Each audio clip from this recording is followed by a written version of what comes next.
Donc les gros exploitants aujourd'hui se gavent avec les subventions de la PAC. L'Europe a succombé, je dirais, à ce rêve américain. Les Américains ont envahi la culture. On peut faire dire quasiment n'importe quoi aux études.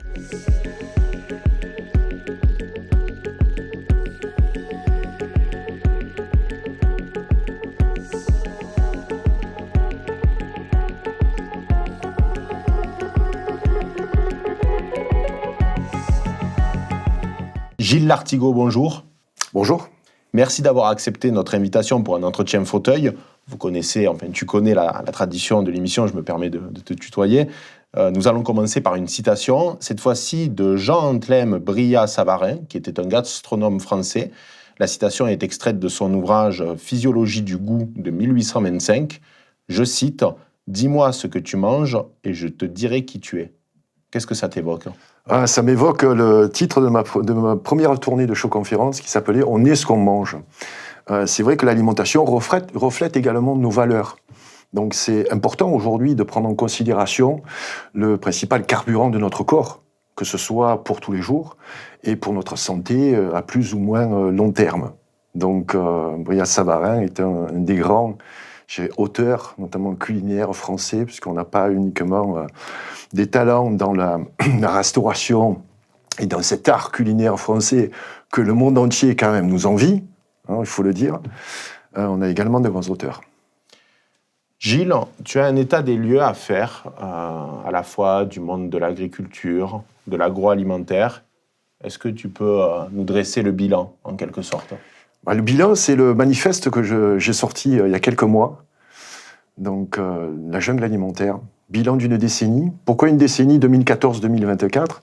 Parce que mon premier livre, Hit, est sorti en 2014. Et je voulais fêter ces 10 ans, et je me suis dit, ce serait intéressant de faire un bilan. Et le bilan, il est assez controversé. Tout dépend d'où on se positionne. Pour l'industrie agroalimentaire, qui est quand même le premier secteur industriel français, en 2014, c'était 170 milliards. Aujourd'hui, c'est 200 milliards. Si on est un gros exploitant agricole, 20% des plus gros exploitants agricoles possédaient en 2014 50% des terres. Aujourd'hui, ils en possèdent 80%. Tout va bien pour eux. Les paysans, ce qu'on appelle les paysans, c'est pas du tout péjoratif dans ma bouche. Les paysans français, 1 paysan sur 4 éleveurs, agriculteurs, vit en dessous du seuil de pauvreté. Donc les gros exploitants aujourd'hui se gavent avec les subventions de la PAC et d'autres qui produisent de la nourriture qui est bonne pour notre santé, galèrent et ont de petits revenus. Et il y en a même qui vont jusqu'à une situation extrême, c'est le suicide. Et il faut dire qu'il y a plus d'un suicide par jour. Les maladies liées à l'alimentation, cancer par exemple, ça a explosé. Le diabète, ça a doublé en 20 ans. C'est que le diabète est très lié à la consommation de sucre. Et si on est un producteur aujourd'hui, un industriel qui produit des aliments ultra transformés, là aussi tout va bien pour nous. Et puis le bien-être animal, il faut qu'on en parle un petit peu quand même. Parce que la France est quand même le premier producteur bovin, premier producteur d'œufs également en Europe. Il faudra qu'on revienne sur l'impact en fait de la France, la puissance de la France, l'importance de la France dans l'Union européenne. Ces subventions aujourd'hui vont aux plus gros producteurs, au détriment des petits. Et le bien-être animal, indirectement, est touché parce qu'on a poussé nos éleveurs à investir dans des élevages intensifs. Il faut qu'on revienne, après la Deuxième Guerre mondiale, au plan Marshall. On se réserve les questions peut-être pour plus tard. Et donc, ces élevages intensifs ont permis, à des éleveurs de produire énormément de bêtes. Mais dans quelles conditions ? Et surtout des bêtes qui sont malades, qui sont shootées aux antibiotiques, des animaux avec beaucoup d'oméga 6, donc des acides gras pro-inflammatoires. Donc 80% des animaux élevés en France sont élevés dans des conditions concentrationnaires, ce qui s'appelle les élevages intensifs. Donc la situation est paradoxalement assez, controversée.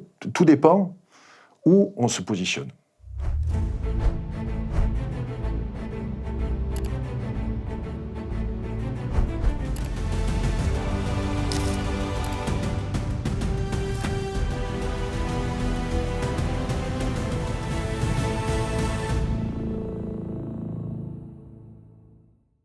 Qu'est-ce qu'il y a dans notre assiette aujourd'hui? Pour une personne moyenne, c'est 80% d'aliments transformés. Donc là aussi, on n'a plus le temps de faire la cuisine. Donc il a fallu qu'on aille au supermarché acheter des aliments qui ont été fabriqués par d'autres. Donc c'est toute l'industrie agroalimentaire qui s'est développée depuis les années après-guerre. Hein. Là aussi, le plan Marshall est très important dans l'explication de tout ce développement parce qu'il y a eu une américanisation de notre alimentation. C'est l'American food. Donc avec Coca-Cola, ça a commencé la Première Guerre mondiale, après un petit peu plus tard les fast-foods, il y a eu Kellogg's, qui est le premier producteur de céréales mondial, qui a énormément investi en Europe grâce au plan Marshall. Et tout ça a modifié notre alimentation. C'est-à-dire que notre petit déjeuner, qui était basé avant sur du pain, beurre, confiture, mais c'était du bon pain au levain avec du vrai beurre, de la vraie confiture, donc faite maison, etc., c'est devenu des céréales avec du lait. Après, tous les aliments transformés ont connu une évolution incroyable. Moi, en plus, je suis en plein dans les années 80. Donc, c'est les années d'or de la publicité, justement, pour ces aliments transformés. Et ces aliments transformés ont intégré les foyers, avec une technologie du progrès, hein, ce fameux progrès, qui a amené dans les cuisines le micro-ondes. Donc, le micro-ondes a été inventé, en fait, pour nous fourguer des plats préparés. Des plats préparés dans du plastique, bien entendu, et du plastique, en fait, qui, lorsqu'on le chauffe, va libérer des perturbateurs endocriniens. D'où le développement de nos maladies modernes. Ensuite, dans le manifeste, je ne veux pas quand même tout noircir, il y a une prise de conscience depuis ces 10 dernières années. Il y a beaucoup d'associations, comme L214 par exemple, qui a eu des actions pour modifier l'élevage intensif, par exemple, de poules avec la production d'œufs. Tu sais que ces poules sont dans des cages, donc et pendant 2 ans, elles vont produire des œufs. Donc là, en France, en 2025, on va arrêter cette production. Donc ça va être des poules qui vont être élevées dans des conditions, je dirais, un petit peu plus normales. Donc il y a eu une prise de conscience avec des films également, avec des documentaires. Moi, je vois depuis 10 ans que j'interviens sur ce domaine-là. J'ai vu moult Instagrammeurs, TikTokers, même des gens aujourd'hui à la télévision, hein, des pontes de la santé, hein, que je ne citerai pas, parce que j'ai été assez mal accueilli lorsque j'étais dans les médias mainstream. Et donc ces personnes-là, petit à petit, ont intégré des discours prônant les bienfaits du végétarisme, par exemple. Mais les végétariens, il y en a moins d'1% en France. Hein. Il y a 99% quand même d'omnivores. On entend beaucoup parler des végétariens, des végans. Les végans, il y en a moins de 100 000, donc c'est vraiment un épiphénomène. Mais c'est un phénomène qui prend place et qui, comme ça, cristallise cette conscience au niveau de l'alimentation. Donc là aussi, tout dépend l'importance qu'on accorde à ce qu'on met dans notre assiette. Parce qu'on peut très bien manger pour un petit budget. C'est vrai que le bio coûte beaucoup plus cher, il ne faut pas se mentir. Mais on peut, dès lors qu'on reprend place dans la cuisine, dès lors qu'on remet la main, je dirais, sur la fabrication, la cuisine, je dirais, de cuisiner nos repas, on arrive à avoir des aliments sains dans notre assiette. Est-ce que tu as constaté que c'est un phénomène mondial ou est-ce que ça touche spécifiquement les pays développés, l'Occident d'abord, ou est-ce que dans tes recherches, tu as vu des pays, notamment des pays développés, qui ont réussi, on pourrait dire, à éviter ce rapport à la nourriture qui est malsain? Tous les pays industrialisés, en fait. Ça a commencé par les États-Unis, principalement. Donc l'Europe a succombé, je dirais, à ce rêve américain. Hein. C'est la culture qui a... Les Américains ont envahi la culture. Hein. Là aussi, avec le plan Marshall. En nous montrant, dans des séries, par exemple, le verre de lait. Le verre de lait à la fin du repas, ce qu'il ne faut pas faire. Voilà. On avait proposé aux élèves, notamment, on donnait un verre de lait après-guerre, donc aux écoliers, parce qu'il faut savoir qu'après-guerre, en France, on manquait de tout. Donc c'est vrai que le lait a eu cet apport, mais aujourd'hui, le lait que nous consommons n'est plus un lait frais.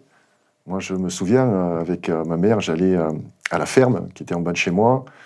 On allait, prendre le lait dès la traite de la vache. tu sais, dans ces grosses containers là, des bonbonnes en alu, quoi. Donc ça sentait bon le lait frais qu'on faisait bouillir, donc on tuait les facteurs de croissance. C'était pas du lait comme aujourd'hui qui est ultra pasteurisé et qui est pas très bon pour notre santé, donc qui est très acidifiant. Et donc il y a eu tout un narratif qui a été propagé par ces séries, notamment les séries américaines. Donc ça a fait beaucoup de mal au niveau de l'alimentation. Je ne te parle pas des fast-foods, bien entendu. Donc ça touche principalement les pays industrialisés. Ouais.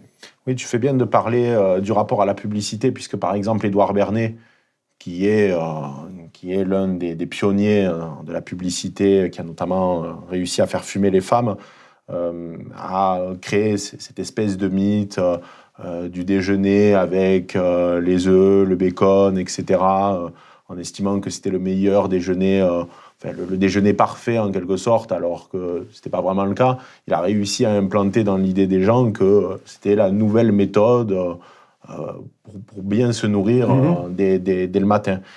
La question que je voulais te poser, c'est que là, on a abordé un petit peu tout ce qui est de l'ordre de l'aliment, mais au niveau des boissons, par exemple, moi, j'entends un peu tout et son contraire. Je ne sais même plus où poser ma lanterne parce que d'un côté, on nous dit qu'il ne faut pas boire de l'eau du robinet, de l'autre, qu'il ne faut pas non plus boire de l'eau dans des bouteilles en plastique parce qu'il y a des microparticules de plastique à l'intérieur de l'eau. Comment faire en somme? Parce qu'il faut bien boire à un moment. Alors, question très intéressante, merci Julien. Je la mets de côté, je vais te répondre par rapport à Édouard Bernays. Je t'en prie. Je suis grand fan, moi, d'Édouard Bernays, parce que voilà, c'est lui qui a inventé quand même la publicité, les relations presse, etc. Tu citais en fait ces suffragettes, donc ces femmes donc, qui fumaient une cigarette et qui ont mis ça donc, à la mode, qui ont incité les femmes à fumer. Mais concernant le petit déjeuner, pourquoi Édouard Bernays a conseillé donc, du bacon? Parce que un de ses clients était un gros producteur de bacon. Et quelle a été sa technique? Ça, c'est très intéressant. Il a réuni donc un groupe d'experts. Tu vois. C'est en fait, on passe toujours par une tierce personne qui a la carte, en fait, qui est crédible. Et donc, ces experts ont fait des études. Alors, les études, aujourd'hui, on entend tout et n'importe quoi sur les études. Hein. Donc, vraiment, il faut se calmer sur les études parce que on peut faire dire quasiment n'importe quoi aux études. Et ces études ont prouvé que ces graisses, en fait, saturées, avec du bacon, etc., étaient meilleures que le sucre, ce qui n'est pas foncièrement faux. Mais Édouard Bernays, pour moi, c'était le roi de la publicité. C'est encore des recettes qui sont appliquées aujourd'hui, et c'est aussi, je dirais, le pape de l'ingénierie sociale. Donc voilà, c'est un cas qui me passionne, et tu fais bien de le souligner au niveau de ce petit déjeuner œuf bacon, qui est devenu le petit déjeuner dit continental. Tu vas dans tous aujourd'hui, les restaurants de la planète, tu as toujours ces saucisses, tu vois, le bacon, et avec cette espèce de bouillie immonde qu'on appelle une omelette. En fait, c'est des omelettes, c'est même plus des œufs, quoi, tu vois, c'est des jerrycans, c'est tout préparé à l'avance, en fait, c'est infect. Donc, par rapport à l'eau, c'est très intéressant ce que tu dis sur l'eau, parce qu'en fait, on n'a pas conscience que l'eau du robinet nous empoisonne à petit feu, avec un ingrédient, en fait. C'est une molécule chimique qui s'appelle le chlore. Le chlore est mortel pour l'homme. Bon, c'est vrai qu'il y en a très très peu. Il y a quelques gouttes pour des milliers de litres. Mais en fait, c'est un empoisonnement à petit feu. Aujourd'hui, on s'aperçoit que dans cette eau, il n'y a pas uniquement du chlore. Alors, le chlore, dans notre organisme, il va continuer son action, c'est-à-dire tuer les bactéries, assainir l'eau, c'est le but du chlore. Ça va continuer, en fait. Donc, ça va détruire petit à petit notre système digestif. Bon, il ne faut pas s'affoler, ce n'est pas un verre d'eau ou un verre d'eau de temps en temps, ou même tous les jours, qui va comme ça nous créer des problèmes. Mais je me suis rendu compte, en travaillant notamment avec des sportifs, je dirais au niveau olympique, un été où ils buvaient beaucoup d'eau, plusieurs litres par jour, ils avaient d'énormes maux, des problèmes de digestion et donc des problèmes gastriques. Et j'ai soupçonné l'eau. Du jour au lendemain, je l'ai fait passer donc, sur de l'eau filtrée qu'on peut avoir. Là, tu vois, à mes pieds, j'ai une gourde filtrante. On peut avoir des systèmes aussi chez nous avec des filtres, donc des bonbonnes en acier avec des filtres à charbon. Ça coûte pas très cher. Après, il y a des systèmes un petit peu plus élaborés, comme l'osmose inverse, qui coûte quand même un peu plus d'un millier d'euros. Mais on peut avoir des systèmes donc, qui sont très corrects au niveau des prix. Et en fait, donc, ces sportifs-là n'ont plus de maux de ventre. suite à je dirais, la purification de l'eau. C'est-à-dire, quand on en boit beaucoup, ça peut créer des problèmes. Et aujourd'hui, on s'aperçoit que comme nos nappes phréatiques sont polluées par quoi? Par des perturbateurs endocriniens. Mais ils arrivent d'où, ces perturbateurs endocriniens? Tu vas me dire, eh ben, ils arrivent du ciel. C'est les pluies. Mais comment ça se fait qu'il pleut, en fait, des perturbateurs endocriniens? Ben parce que ce sont les résidus des pesticides. Quand on épand des pesticides, notamment, je sais que tu es du sud-ouest, mais bon, on va aller encore plus loin dans le sud-ouest, on va aller vers Bordeaux. Bordeaux, tu parles à des gens qui habitent autour de vignes, lorsqu'ils commencent à épandre donc, les pesticides, ils vont mieux fermer les fenêtres. Donc 50% des pesticides partent dans l'air. Et donc se retrouvent donc, après dans les nappes phréatiques. Et le problème des stations d'épuration, c'est qu'elles ne sont pas assez performantes pour filtrer ces toutes petites molécules, contrairement à des gourdes filtrantes ou à des process comme le charbon activé. Oui, et puis il y a eu des produits qui ont fait beaucoup parler, notamment le Roundup de Monsanto qui a causé des dommages immenses dans certaines régions américaines. Mais concrètement, il y a une donnée moi, qui m'a saisi en préparant l'émission, enfin cet entretien fauteuil, c'est le fait que les médecins s'inquiètent de l'explosion du nombre de cancers, notamment chez les jeunes, enfin chez les adultes entre 30 et 35 ans. Concrètement, quelles sont les maladies qui sont apparues ou qui ont commencé à exploser ces dernières années à cause à la fois de l'eau, de la junk food, etc. Bah, je t'ai dit en introduction, c'est le diabète. Le diabète, quand même, qui est une maladie qui se développe lentement et qui est due au sucre. Il y a les cancers également du côlon. Donc il y a pas mal de cancers qui sont dus également aux perturbateurs endocriniens parce que ça va modifier notre système donc, endocrinien. Et donc ça va être les cancers du sein, cancer de la prostate, qui sont les deux cancers les plus répandus. Donc il y a toute cette alimentation qui va également nous faire faire du gras, en fait. On est en surpoids. Une personne sur deux, aujourd'hui, en France, est en surpoids. Une personne sur deux. Donc ça a évolué ces 20 dernières années. Tu vois, on prend le modèle américain. C'est marrant, parce qu'aujourd'hui, Aujourd'hui, les États-Unis en prennent conscience. Donc il y a Robert Kennedy Jr., qui veut prendre des mesures justement pour alerter les Américains. Je ne sais pas comment il va faire parce que ces groupes industriels sont tellement puissants aujourd'hui qu'il va se confronter vraiment je dirais, à un mur et au pouvoir de l'argent.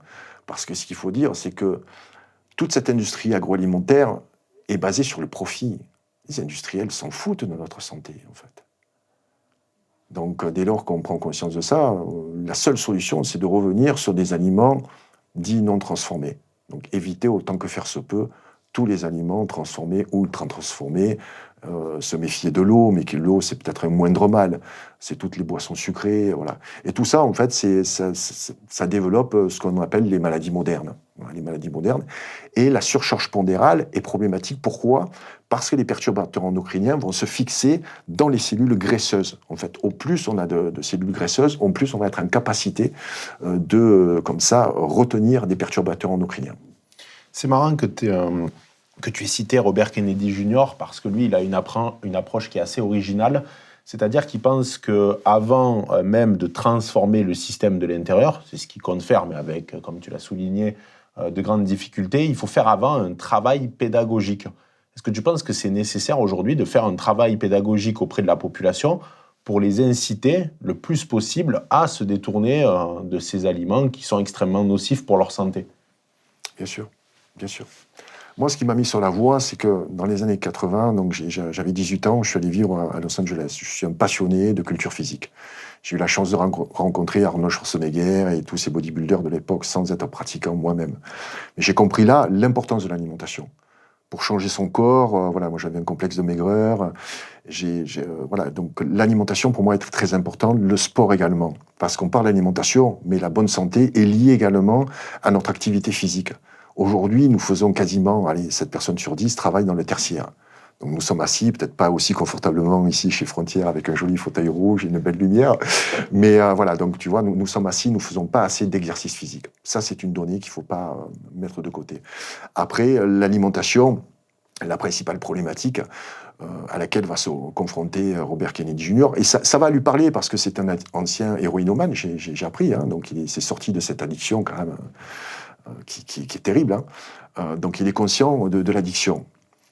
Le problème de notre mauvaise santé aujourd'hui, c'est qu'on mange plus par gourmandise que par nécessité. Ça, pour moi, c'est la cause des causes. On mange plus par gourmandise que par nécessité. On mange parce que c'est bon au goût. On ne mange pas parce que c'est bon pour notre corps. Et moi, ce qui m'a beaucoup plu, je dirais, dans ce milieu de la musculation, je ne veux pas parler du bodybuilding, parce que on va parler du dopage, etc., et c'est une très mauvaise image. Mais moi qui ai travaillé avec des sportifs professionnels dans beaucoup de sports, ces personnes qui travaillent leur corps ont conscience de l'importance de l'alimentation, ce qui n'était pas le cas, notamment, je ne citerai pas le nom du club, hein, c'est des footeux qui étaient ultra soignés et qui mangeaient des steaks frites ou des pâtes avant le match. Enfin voilà, ils n'avaient pas pris conscience de l'importance de l'alimentation, contrairement à ces gens qui font attention à leur corps et qui comprennent le pouvoir de l'alimentation, la nécessité de bien s'alimenter. Alors on peut s'alimenter sainement et avec de bonnes recettes, d'accord ? Mais il y a une période de désintoxication. Alors il y a l'éducation, il y a la formation, il y a cette sensibilisation qui est très importante et qui va passer, pour moi, c'est un point principal, ça passera pas par l'éducation. Les enfants aujourd'hui s'en foutent. Ils s'en foutent. Les enfants, qu'est-ce qu'ils regardent ? Ils regardent Netflix. Ils vont regarder Frontières Plus, peut-être, bientôt. Voilà, tu vois, donc c'est ça. Non, mais vous investissez, vous, dans un média qui est pour moi un média éducatif. Le divertissement aujourd'hui, c'est le pouvoir de l'image. Et c'est un pouvoir qui est immense, notamment par rapport à la jeune génération. Si vous produisez des films, des séries, des documentaires, peu importe, qui vont mettre en avant des gens qui ont une hygiène de vie saine, comme moi à l'époque, Arnold Schwarzenegger m'a fait rêver, je n'étais pas au courant de tout ce qui était dopage, etc. Mais c'est des gens, en fait, qui ont, poussé toute une génération, en tout cas, qui les ont aiguillés, qui les ont motivés, à aller travailler leur corps quasiment tous les jours. Moi, ça fait 40 ans que je me lève le matin et je fais des exercices physiques. Et j'arrive à 60 ans, je ne suis pas trop en mauvaise forme. Tu as pu le constater peut-être. Mais donc, pour moi, ça, c'est vraiment important. Donc, passer par l'éducation et en faisant la promotion des gens qui ont un style de vie sain et qui motivent également la jeune génération. Donc, tu vois, c'est un problème quand même d'addiction. L'addiction est très forte. L'addiction au sucre est beaucoup plus forte que l'addiction à la cocaïne, par exemple. Mais tu vois, ce qui est assez inquiétant, c'est la capacité des industriels à se réinventer sans cesse. Je donne un exemple simple. Les gens aujourd'hui, même s'ils consomment énormément de sucre, ils savent que c'est mauvais pour leur santé. C'est un acquis. Ils le font quand même parce que, comme tu dis, il y a un côté addictif, mais ils le savent au fond d'eux. C'est clair. Mais les industriels ont créé maintenant des nouvelles boissons, le Coca Zéro, etc., sans sucre, sans calories, mais ont remplacé par de l'aspartame, par exemple. Et on ne sait pas aujourd'hui les répercussions que ça peut avoir sur la santé. Donc est-ce qu'au final, il y aura toujours cette capacité des industriels à se réinventer pour toujours produire plus, pour gagner toujours plus d'argent, au détriment toujours de notre santé ? Bien sûr. Comment tu expliques que l'industrie agroalimentaire passe de 170 milliards d'euros à 200 milliards d'euros ? Bon, il y a eu l'inflation, tu peux me dire, une grosse inflation en plus. Et ça, bon, je peux constater, je dirais, et m'attrister de cette inflation. Mais cette inflation va peut-être nous pousser à éliminer certains, aliments ou produits qu'on va acheter au supermarché. Biscuits apéritifs, par exemple, des gâteaux qu'on pourrait faire nous-mêmes, tout ce qui est gourmandise, tout ce qui est soda, parce que tout ça, ça coûte de l'argent. Donc on peut remettre cet argent, dans un autre, sur d'autres produits, des produits non transformés. Mais la capacité des industriels est incroyable. Tu cites l'aspartame. C'est magnifique l'histoire de l'aspartame. Car il y a beaucoup d'études qui prouvent déjà que ça ne freine pas l'obésité. Hein, le faux sucre, en fait, va duper le cerveau, mais en fait, ça va avoir un impact, en fait. C'est pas juste une question de calories. Ça, c'est, des nutritionnistes du siècle passé qui vous vendent ce genre de choses.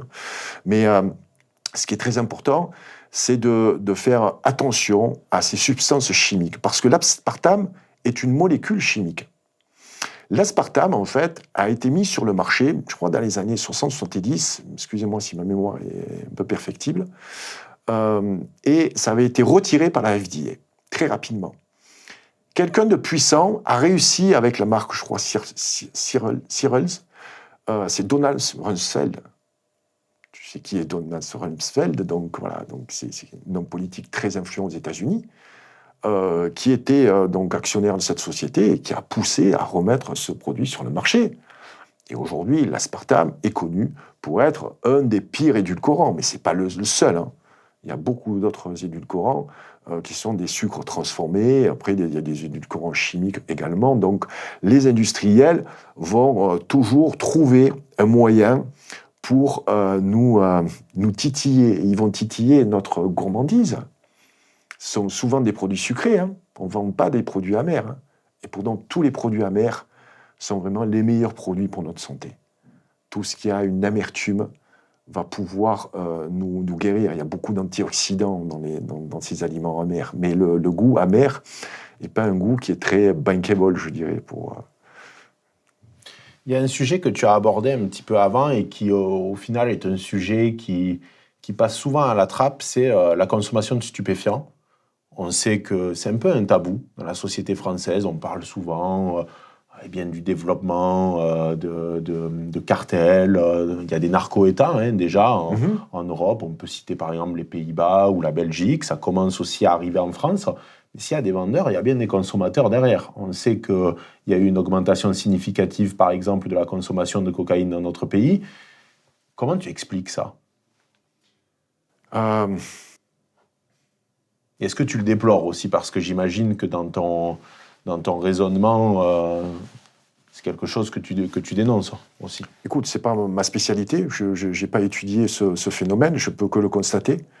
Donc, moi, j'ai été confronté à la drogue très tôt, parce que j'étais dans le milieu aussi de la musique, donc du show business. Voilà, j'ai vu des choses que j'aurais pas dû voir, mais bon, que j'ai vu et j'ai constaté, je dirais, l'ampleur du phénomène. Donc, mais pour moi, l'alimentation, pour moi, et notamment le sucre, c'est la première des addictions. Ça va bien au-delà de l'addiction aux stupéfiants. Les addictions aux stupéfiants, c'est pourquoi ? Dans le sport, ça va être pour la performance, ce qui n'est pas forcément, je dirais, une mauvaise chose, entre guillemets, parce qu'il y a des athlètes qui sont supplémentés, qui sont hyper, je dirais, surveillés au niveau médical. Après, bien sûr, il y a des substances interdites qui vont optimiser les performances physiques. Mais après, il y a les drogues dites récréatives. Donc voilà, mais la drogue qu'on consomme et qui, elle, est une drogue légale, c'est le sucre. Le sucre. Donc ce sucre, en fait, nos grands-parents, ou nos arrière-grands-parents, parce que je suis un peu âgé pour dire mes grands-parents, mais les arrière-grands-parents ne consommaient pas autant de sucre que nous. Et ça, donc c'est assez facile, puisque comme c'est une drogue légale, on peut comme ça arroser de sucre tous les produits et rendre addicts. Je regardais un documentaire, justement, Painkiller, tu vois, sur l'oxycodone. C'est un peu la même chose. Dès que, voilà, l'oxycodone supprimait la douleur, donc ça rend addict. Mais l'addiction au sucre, notamment au sucre quand on est jeune, c'est pour ça que je tape beaucoup sur les céréales. Et j'invite les parents qui nous regardent, là, et qui nous écoutent, de faire très attention aux céréales que vous donnez à vos enfants au petit déjeuner. Parce que vous les habituez au sucre dès le matin. C'est la pire des choses. Le petit déjeuner doit être salé. Le petit déjeuner doit rester une exception. Et ce petit déjeuner sucré, dès que vous le supprimez, donc il faut y aller mollo et petit à petit, voilà. Pas du jour au lendemain, sinon vous allez avoir des problèmes avec vos enfants, certainement. Mais ça va permettre de réguler ce qu'on appelle la glycémie. Cette glycémie, ça va nous donner comme ça ces coups de fatigue et ces crises de boulimie également. Donc la glycémie doit être régulée avec un apport de sucre qui est très modéré. Il y a une initiative dont je voulais te parler, parce que j'aimerais avoir ton avis dessus. Il y a un Américain qui a fait beaucoup parler ces derniers mois, qui s'appelle Brian Johnson, qui est un multimillionnaire, qui a lancé le projet Blueprint, qui vise à retarder le plus possible la date de sa mort et donc avoir un âge biologique qui est inférieur à son âge réel. Et il a tout un processus quasi militaire, il se lève à 5 heures, il fait 1 heure de sport, il prend des compléments alimentaires, il ne mange pas d'aliments transformés, etc. Qu'est-ce que tu penses de ce type d'initiative qui vise à essayer, peut-être même à outrance, dans son cas précis, à vivre le plus sainement possible en évitant tout excès? Est-ce que tu crois que c'est vraiment vivre dans ce cas-là ou c'est être prisonnier d'une autorégulation extrême? Ouais, c'est un délire de milliardaire. Donc moi, j'ai comme public, j'appelle ça le grand public, hein, avec tout ce côté noble. Hein. Donc je m'adresse à des gens qui touchent à peine le revenu minimum, hein. D'autres qui sont un petit peu plus aisés. Après, c'est un délire voilà, de milliardaires, le transhumanisme. Hein. On rêve tous de vivre une éternité. Enfin, je pense que ceux qui rêvent de vivre une éternité ne sont pas croyants. Hein. La mort fait partie également de la vie. Il faut être raisonnable. Il ne faut pas forcément voilà, tirer sur la ficelle. Il ne faut pas non plus être extrême, parce qu'on n'a pas parlé des régimes extrêmes. Hein. Cette recherche, tu sais, de la purification alimentaire. Voilà, j'appelle ça cette purification alimentaire, d'aller vers un mode alimentaire le plus pur possible. Alors, il y a des crudivores, il y en a qui vont aller vers du véganisme, il y en a qui vont faire toutes sortes de modes alimentaires que je considère extrêmes, qui vont créer après des pathologies, donc une espèce de paranoïa également. Il faut faire la part des choses. Moi, je reviens sur des fondamentaux, ça a toujours été mon cas. Quand on est perdu, en fait, il faut revenir aux fondamentaux. Les fondamentaux, c'est pas compliqué. Aliments non transformés, aliments de saison, manger selon sa faim, donc modérément, sans excès. Faire attention à la provenance, bien sûr, de ces produits. Et le point le plus important, en fait, c'est faire la cuisine. Je ne sais pas si beaucoup de personnes aujourd'hui passent leur temps à faire la cuisine. Alors, pas peut-être cuisiner tous les jours, mais on peut cuisiner un plat et puis en préparer 2-3 portions. On a aujourd'hui toute la technologie moderne, hein, que ce soit la congélation, le réfrigérateur, etc. Mais c'est facile. En fait, on a l'habitude de manger comme au restaurant. Tu vois, aujourd'hui, si on prend des plats préparés, on peut manger une pizza le lundi, le mardi vietnamien, le mercredi couscous, pourquoi pas. Tu vois, enfin voilà, on peut varier ses repas, mais il faut revenir sur une simplicité. Et la simplicité, c'est pas tellement vendeur à notre époque. Tu vois. Qu'est-ce que tu réponds à ceux qui disent que ce mode de vie-là n'est plus possible, notamment quand on ne gagne pas bien sa vie, quand on est en ville, quand on est soumis à des heures de boulot assez importantes, qu'on rentre tard, qu'on a envie de commander un truc parce qu'on a la flemme, etc. Bref, il y a tout un tas d'individus qui pourraient avoir des contre-arguments, comme quoi ça serait de l'ordre de l'impossible. Qu'est-ce que tu leur réponds ? Ils ont trouvé des excuses. Tout ça, c'est des excuses. Bon, la flemme fait partie des excuses. Mais ça peut être, voilà, épisodiquement, on peut commander comme ça à l'extérieur, bien entendu. Il faut se faire plaisir. Mais tout est question de priorité. Moi, l'alimentation a toujours été ma priorité depuis que je suis, je dirais, adolescent. Et vraiment, ce séjour aux États-Unis m'a fait beaucoup de bien. C'est là où j'ai passé mon diplôme de nutritionniste. Je n'ai pas exercé, c'était vraiment pour mes connaissances personnelles. Donc j'ai toujours intégré mon alimentation. Et pourtant, j'ai été un homme d'affaires, j'ai été un entrepreneur très actif. J'ai toujours cuisiné mes repas. Je me souviens, quand je revois des amis d'enfance il y a 30, voire 40 ans, ils me disaient oh, on se rappelle de toi, tu te baladais toujours avec des tupperwares, tu mangeais tes bananes. Alors c'était simple, tu vois, bananes, riz, poulet, enfin, très basique, tu vois. Donc je suis revenu sur quelque chose de plus élaboré aujourd'hui. Mais aujourd'hui, bon, tu as pu le constater, j'arrive toujours un petit peu chargé, mais j'ai un petit encas, tu vois, dans ma sacoche. Mais que j'ai préparé la veille, je suis parti ce matin, dans le TGV, j'ai sorti en fait mes tupperwares. Donc oui, ils sont en plastique. Mais bon, je ne les fais pas chauffer au micro-ondes, je ne mets pas de gras, donc il ne faut pas non plus paranoïer sur le plastique. Donc Julien, voilà, tout est question de priorité, tu vois. Il faut s'accorder du temps pour faire pour cuisiner ses repas. On peut revenir sur quelque chose de simple. Il faut se réadapter au niveau de nos goûts. Il faut vraiment, c'est comme une cure de désintoxication en fait. Il faudrait monter des centres de désintoxication alimentaire. Et tout ça, c'est pour inciter les personnes à prendre conscience que lorsqu'ils vont manger de façon, je dirais, plus saine, ils vont se sentir bien mieux la journée. au niveau intellect, physique, performance, sommeil. Puis tu n'as pas besoin d'antidépresseurs. Si tu vas pas bien dans ta tête, tu vas te réfugier, aller avec une bonne peau de glace ou des chips. Et tout ça, en fait, c'est un palliatif qui va avoir un contre-coup. Tout comme les drogues, hein. Tu parlais de drogue tout à l'heure, c'est un peu la même chose. Ça va créer une addiction. Et tout ça, après, ça va être une espèce de spirale. De spirale qui ne va pas, je dirais, nous tirer vers le haut.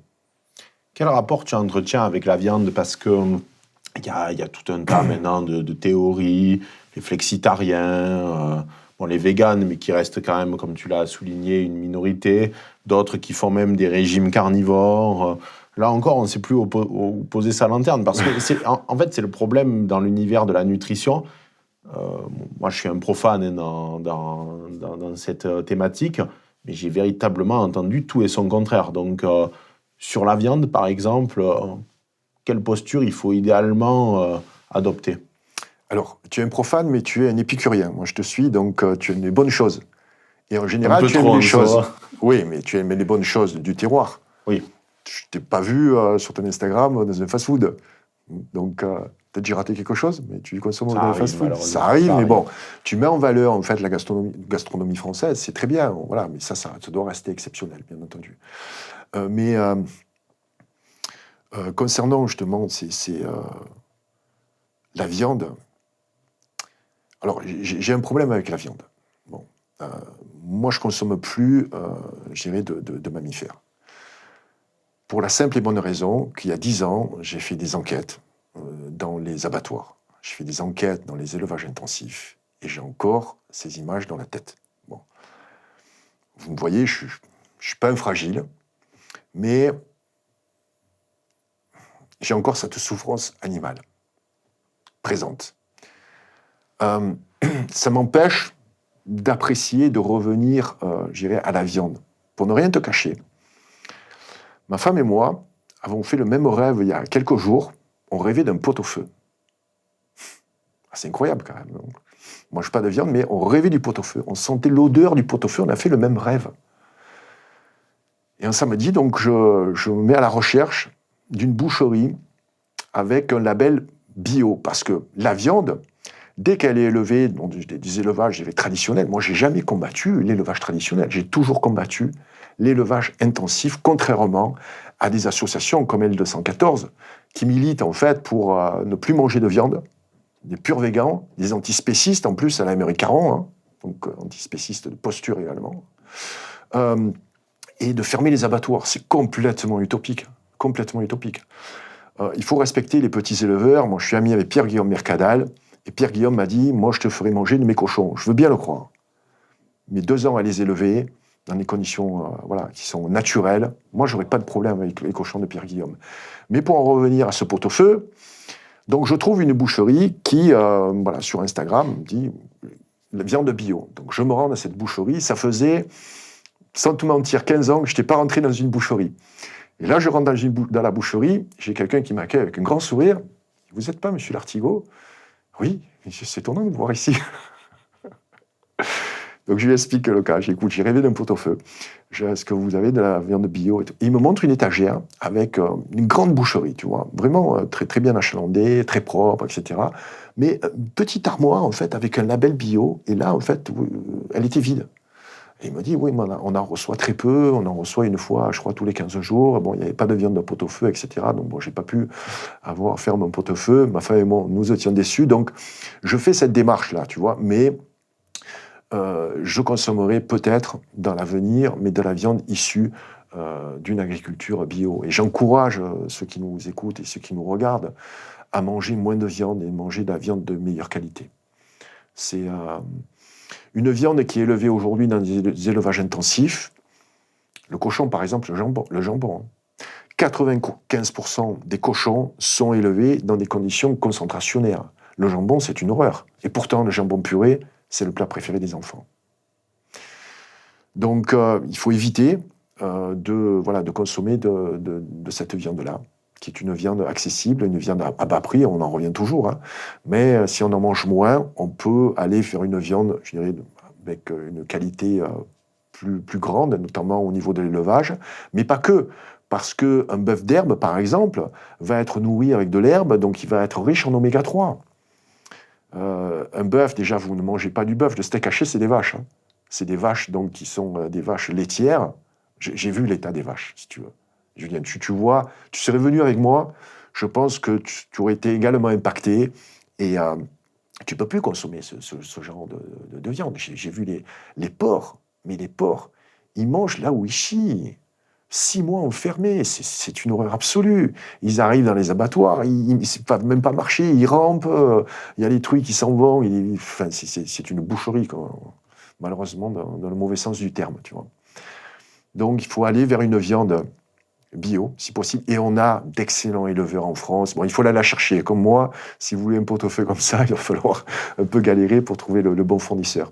Mais il y en a, il faut partir à la recherche voilà, de cette bonne viande et en manger moins, parce que là aussi, nos grands-parents mangeaient moins de viande. Aujourd'hui, on bloque trop sur les protéines. Protéines.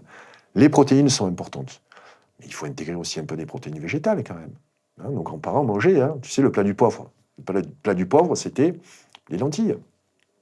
Des lentilles bien cuites qu'on a fait tremper au préalable hein, pour enlever tout ce qui est antinutriments, parce que là aussi, on nous vante les méfaits des antinutriments. Bon, là, c'est les carnivoristes. Tu sais, les carnivoristes, c'est que la viande. Tout ça, c'est des régimes extrêmes. Revenons aux fondamentaux, revenons à ce que mangeaient nos grands-parents. Et revenons aussi à ce qu'on mangeait localement. Parce que moi, au Québec, j'ai vécu 10 ans au Québec, j'ai vécu 2 ans dans les bois, j'avais des hivers à moins 50. Manque de peau, c'est là où j'ai eu ma période végan, tu vois. C'était pas une bonne idée. Pas une bonne idée.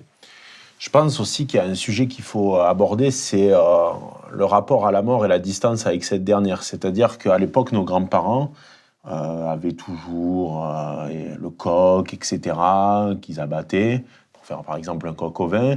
Donc on élevait la bête, on la voyait grandir, on l'éliminait et ensuite on la consommait. Et aujourd'hui, en fait, il y a une distance qui s'est opérée avec une logique d'industrialisation où désormais les individus, quand ils vont par exemple au supermarché, ils prennent des barquettes de jambon Herta avec tout beau, tout propre, etc. Mais ils ne voient plus justement ce rapport à la mort. Et c'était Joe Rogan, par exemple, qui est un célèbre podcasteur américain, qui disait que pour lui, après c'est son point de vue, mais qui est assez intéressant, ceux qui seraient légitimes de véritablement manger de la viande seraient ceux qui la chassent, qui seraient capables à la fois de traquer la bête, de la chasser, de l'éliminer, de la dépecer, de la préparer, etc. Donc, est-ce que tu penses qu'il y a ce rapport-là aussi qui a changé avec l'animal même ? Oui, j'aime beaucoup Joe Rogan, mais bon, là, c'est extrême. Une punchline, tu vois. Oui, là, c'est pour grossir le trait. C'est fini la chasse. Il faut maintenir la chasse, parce que voilà, non pas la tradition, mais la chasse. Mon grand-père était chasseur. Bon, il s'est arrêté de chasser dans les années 70. Hein. C'est là où on a commencé à avoir, tu sais, des chasses gardées avec des lâchers d'animaux qui étaient élevés. Donc, c'est plus vraiment de la chasse. Il y a encore de la vraie chasse, il y a encore du gibier, on est d'accord. Mais tu ne vas pas nourrir 66 millions de Français avec de la chasse. Hein. D'ailleurs, les élevages intensifs, moi je me bats contre les élevages intensifs, en tout cas, de limiter, je dirais, la production d'animaux en élevage intensif. Mais les élevages intensifs sont nécessaires aujourd'hui, sinon plus personne ne mangerait de la viande. Ou alors tu ne vas pas importer de la viande du Mercosur, quoi, tu vois, ou du poulet ukrainien. C'est pas possible. Donc, il faut être conscient aujourd'hui que on vit plus au siècle passé. Ne serait-ce au siècle passé, il y avait des gens qui vivaient en ville, tu vois. Il y a 100 ans, 8 personnes sur 10 vivaient en campagne. Donc la chasse faisait partie de notre vie. Moi, au Québec, j'ai vécu également avec des chasseurs qui allaient chasser l'orignal ou le caribou. Tu vois, ils tuaient une bête par an, ils la gardaient toute l'année. Tu vois, ils mangeaient la bête quasiment toute l'année. Et ça n'empêche pas qu'au Québec, il y a énormément d'élevage intensif de cochons. Donc la chasse va comme ça, petit à petit, péricliter, va se maintenir. Je ne veux pas dire qu'il n'y aura plus de chasseurs, tu vois. Mais on ne peut pas compter sur la chasse pour subvenir à nos besoins. Après, le rapport à la mort, je suis d'accord avec Joe Rogan et je suis d'accord avec ta remarque. C'est qu'on est, nous aujourd'hui, on est déconnectés du monde animal. Moi aujourd'hui, j'ai des poules. D'ailleurs, tu disais, on tue un coq. Le coq, c'est le dernier qu'on tue parce que le coq ensemence les poules et puis voilà, donc ça fait des poussins, ça crée également, tu vois, la vie dans le poulailler. Moi, j'ai 2 coqs, c'est incroyable. Le coq, c'est le symbole de la France. Mais quel beau symbole! C'est le plus beau des symboles, le coq. Déjà, c'est majestueux. Tu les as vus, les coqs, en fait, ils sont tous droits, tu vois, avec panache. Et puis ce cocorico, mais moi, ça me donne des frissons dès le matin. Bon, l'été à 4 heures, c'est un peu dur, tu vois, mais j'en ai 2 aujourd'hui de coq. Ils sont magnifiques. Je suis fier que ce soit le symbole de la France, tu vois, parce que c'est protecteur. Ça, alors c'est un cheptel, hein, on en déplaise aux féministes. Le coq a beaucoup de poules. Il lui faut minimum 6-8 poules au coq. Hein. Il les honore chacune, d'accord, voilà, tous les jours. Et par contre, il les protège. Tu vois, il y en a une qui saute, parce que j'ai des ânes, j'ai des brebis également. Tu vois, moi, je suis quelqu'un qui parle des animaux, mais qui vit avec les animaux. Hein. J'ai 4 cavaliers King Charles, j'ai 3 chats, donc voilà. Je sais de quoi je parle. Et on a perdu déjà le contact avec l'animal, on a perdu le contact avec l'animal grégaire. Moi, je me comporte pas de la même façon avec mes cavaliers King Charles qu'avec mes coqs ou mes poules, ou ne serait-ce mes ânes ou mes brebis. Tu vois, donc il y a un rapport entre les animaux que l'on aime et les animaux que l'on mange. Il y a une différence. Quoi qu'en disent les végans ou les antispécistes. Après, c'est juste une sensibilité. Tu vois, mais ce rapport à la mort, pour répondre à ta question, on l'a complètement occulté, complètement perdu. Il y a énormément de gamins, notamment. Tu leur montrerais des images. D'ailleurs, j'ai fait une capsule récemment sur le cochon, en disant tout est bon dans le cochon. Mais tout était bon dans le cochon. Parce que tout est bon dans le cochon, mais c'était au siècle dernier. Aujourd'hui, avec les cochons industriels, c'est plus du tout le cas. Mais des gamins, en fait, ne savent pas ce qu'est un jambon. Hein. Le jambon, c'est pas le jambon, la cuisse du cochon. Hein. C'est quelque chose qui est aggloméré, tu vois, avec des nitrates, c'est rose, le jambon, il est gris, tu vois, voilà. Donc, une déconnexion de la mort. Et en fait, les industriels, pour revenir à ta question, ont cette capacité de tromper nos goûts avec ce marketing, avec ces jambons. Maintenant, on te vend du jambon, 25% de sel en moins, du jambon sans couenne. Bientôt, ça va être du jambon sans cochon, quoi, tu vois. Ça existe d'ailleurs. C'est les jambons végans. Donc, des jambons avec des légumineuses. Mais est-ce que tu crois que ce mode de vie que tu mets en avant par le biais de tes ouvrages, il est conciliable avec le mode de vie citadin ? Alors, le mode de vie que je mets en avant, c'est un mode de vie alimentaire, un mode alimentaire. D'ailleurs, je ne parle jamais de régime, tu vois. Ouais. Je ne dis pas je suis végétarien, je n'emploie pas ce mot, etc. Parce qu'il y a beaucoup de recettes, notamment dans le premier livre, des recettes végétales, parce que je trouve qu'on a perdu aussi, on mange de la viande tous les jours. On n'a pas besoin de manger de la viande tous les jours, donc je voulais donner des idées de repas équilibrés. Moi, je viens du sport, donc voilà, c'est des menus quand même avec un bon taux de protéines, tu vois, de bons acides gras, etc. Mais c'est des plats végétaux. Et je ne suis pas végétarien ni végan, je consomme voilà, de la volaille, je consomme du poisson, je consomme surtout mes œufs, les œufs de mes poules, tu vois, c'est très important. Mais c'est voilà, un style de vie, c'est de prendre du temps pour cuisiner, de prendre plaisir déjà à cuisiner, parce que cuisiner pour l'autre, c'est magnifique. C'est une façon de dire je t'aime, tu vois.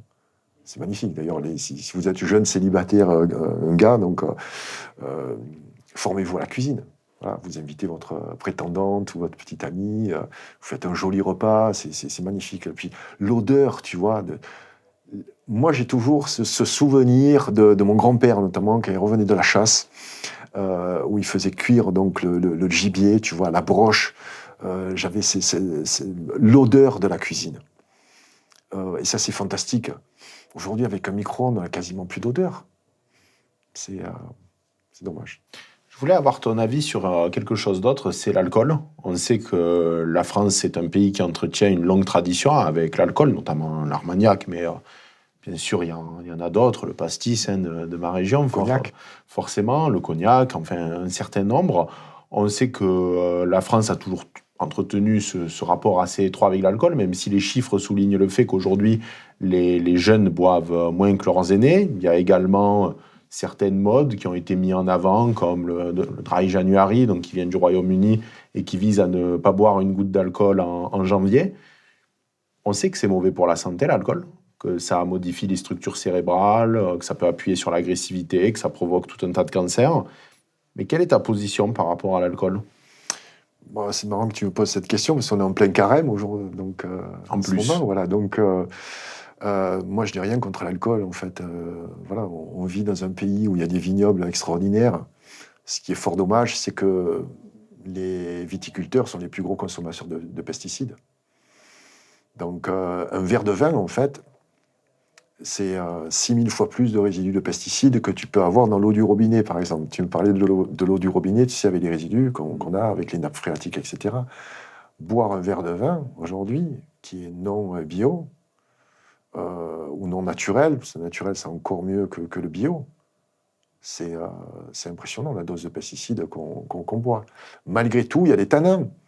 Le régime méditerranéen de Serge Renaud, là encore un Français, qui dans les années 80 a mis en avant les bénéfices, notamment protecteurs au niveau des maladies cardiovasculaires, de ce fameux régime méditerranéen, avec un verre de vin rouge par repas.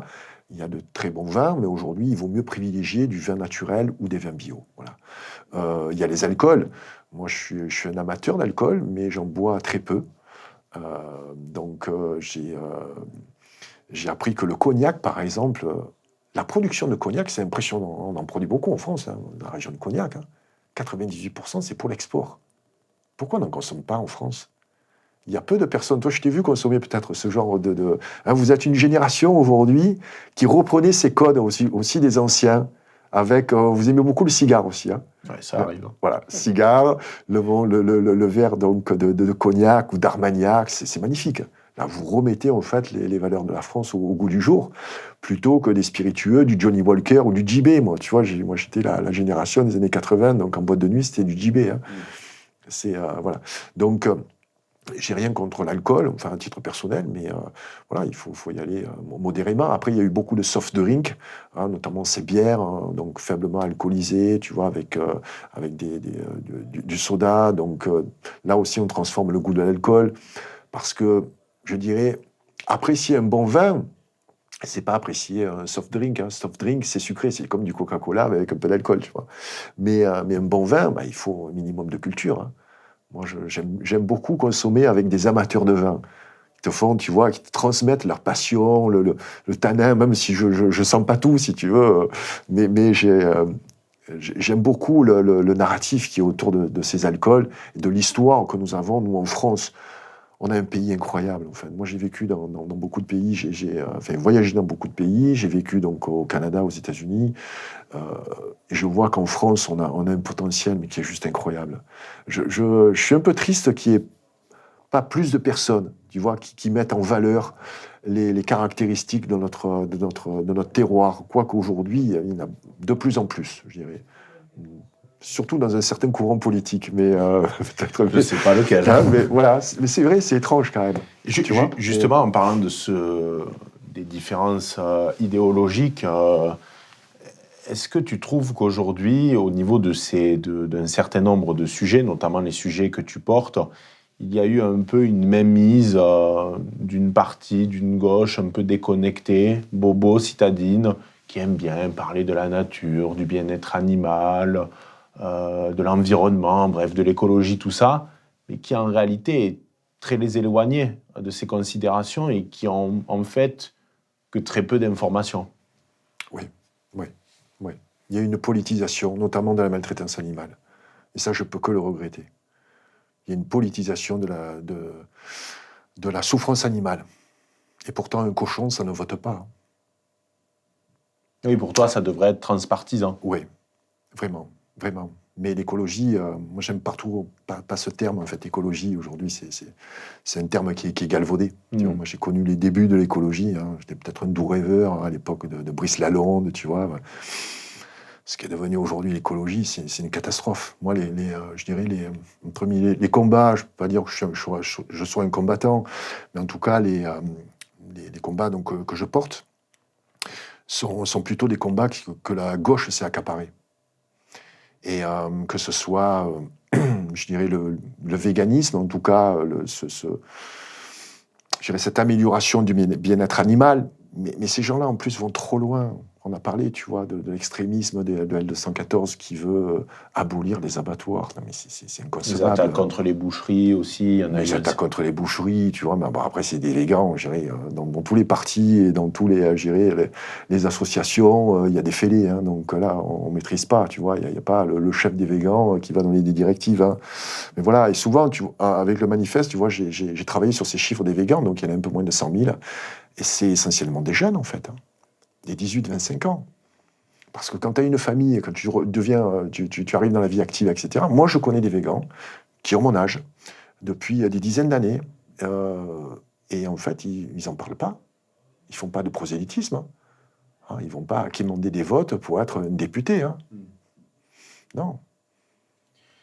Donc, je veux poursuivre là, parce que c'est très important ce que tu dis. Ces combats de gauche, aujourd'hui, je dirais, sont transcourants. Et je pense que la droite, je dirais cette droite élargie, en tout cas, ces valeurs de droite, doivent remettre la main sur ces combats, notamment gérer le manger local, la nourriture locale, le terroir, les petits éleveurs. J'ai vu Pierre-Guillaume Mercadal. J'ai pas entendu, moi, des associations de gauche soutenir Pierre-Guillaume Mercadal. Hein. Pourquoi ? Parce que c'est un éleveur de cochons. Mais il se battait, en fait, pour maintenir son élevage. C'est un petit élevage. Ces gens-là, aujourd'hui, ces paysans, hein, donc il y en a il faut le rappeler, ce chiffre, hein, qui est terrible, hein, 1 sur 4 vit sous le seuil de pauvreté. Hein. Ces gens-là, en fait, ils entretiennent le terroir. C'est pas les gens en ville hein, qui vont entretenir le terroir de la France. La France, en 1920, il y avait 4 millions de fermes. En 2014, il y en avait 500 000. 10 ans plus tard, en 2024, il y en a 400 000. On est en train de tuer nos paysans, en fait. Ce n'est pas les gens des villes qui vont les sauver. Hein. On va pas s'approvisionner auprès de ces paysans. Ces paysans, en fait, vont nourrir la population locale.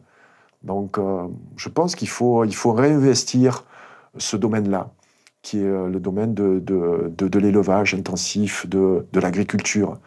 Mais le souci, c'est qu'il y a un syndicat tout-puissant en France. Tu le connais. C'est la FNSEA. Donc, la FNSEA, ça a été créé après-guerre, là aussi avec le plan Marshall. Hein. La FNSEA, ça a toujours été de riches exploitants qui ont créé la FNSEA avec la future communauté européenne, hein, avec le PAC. Ils ont investi le monde politique pour recueillir ces subventions. C'est ces riches exploitants qui ont principalement toutes les subventions européennes. La France est le pays qui reçoit le plus de subventions européennes parce qu'on est le plus gros producteur agricole en Europe. On produit 20%. Donc il y a une très grosse différence entre ces riches propriétaires terriens, ces riches exploitants et ces éleveurs et ces agriculteurs locaux. Voilà. Donc tu vois, tout fait sens en fait. Est-ce que tu as un mot de la fin pour ceux qui nous écoutent et notamment les plus jeunes ? Est-ce que tu as un message à leur transmettre ? C'est de prendre conscience que l'alimentation reflète nos valeurs de vie, nos valeurs profondes. L'alimentation était une nécessité, était synonyme de survie pour nos grands-parents. Et dans le tome 2 de HIT, j'ai fait le tome 2 qui est un peu plus sociétal, il y a une photo qui pour moi, synthétise, je dirais, le dysfonctionnement de notre alimentation aujourd'hui.